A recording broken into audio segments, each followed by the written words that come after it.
ഇവിടെ വടയാറിൽ കടുത്ത വെള്ളപ്പൊക്കമാണ്.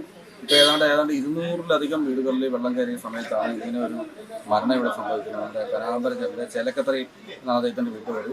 അദ്ദേഹം കുറച്ച് ദിവസങ്ങളായിട്ട് ട്രീറ്റ്മെൻറ്റുമായിട്ട് ബന്ധപ്പെട്ട് ചെമ്മനാരി ഹോസ്പിറ്റലിലായിരുന്നു, ഇൻഡോ മെഡിക്കൽ ഹോസ്പിറ്റലിൽ ചികിത്സയിലായിരുന്നു. അപ്പോൾ അസുഖം ഇത്തിരി കുറഞ്ഞ് വൈക്കോസ് കടൂക്കരയിലാണ്. അദ്ദേഹത്തിൻ്റെ ഭാര്യ വസതിയിലേക്ക് മാറ്റിയ സമയത്ത് ഇന്നലെ വൈകുന്നേരം രാത്രിയോടുകൂടി മരണം സംഭവിച്ചു. മരണം സംഭവിച്ചപ്പോൾ ഞങ്ങളെല്ലാവരും അവിടെ എത്തി, ഈ പ്രദേശത്തെ മുഴുവൻ ആളുകളും എത്തി. അപ്പോൾ അവരുടെ മക്കൾക്കും ബന്ധുക്കൾക്കും ഇവിടെ തന്നെ കൊണ്ട് സംസ്കരിക്കണം. അദ്ദേഹത്തിൻ്റെ സിറ്റ് ഔട്ടിലേക്കാണെങ്കിൽ ഏറ്റവും ചുരുങ്ങിയത് മുട്ടിന് ഒരടിയോളം വെള്ളമുണ്ട്. മുറ്റത്തും ഏതാണ്ട് 1.5 അടി വെള്ളം പൊങ്ങി നിൽക്കുന്ന സമയമാണ്.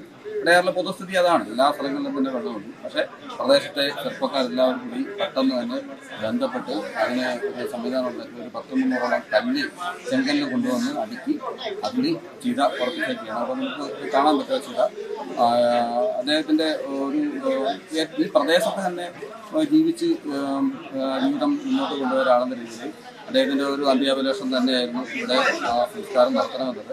അത് ബന്ധുക്കളും കൂടി അറിയിച്ചതിൻ്റെ അടിസ്ഥാനത്തിലാണ് പ്രദേശത്തെ എല്ലാവരും ചേർന്ന്, മുഴുവൻ ആളുകൾ, അതിന് പ്രത്യേകിച്ച് രാഷ്ട്രീയ വ്യത്യാസങ്ങളൊന്നുമില്ല, എല്ലാവരും ചേർന്നിട്ടാണ് ഈ ഒരു കർത്തവ്യം നിർവഹിക്കുന്നത്, ഈ ഒരു കാര്യം ചെയ്തിട്ടുള്ളത്. എന്തായാലും അതിനകത്ത് അദ്ദേഹത്തിനും കുടുംബത്തിനുള്ള ഒരു ആഗ്രഹം സബലീകരണം കൂടിയാണ് നമുക്ക് സംഭവിച്ചത്.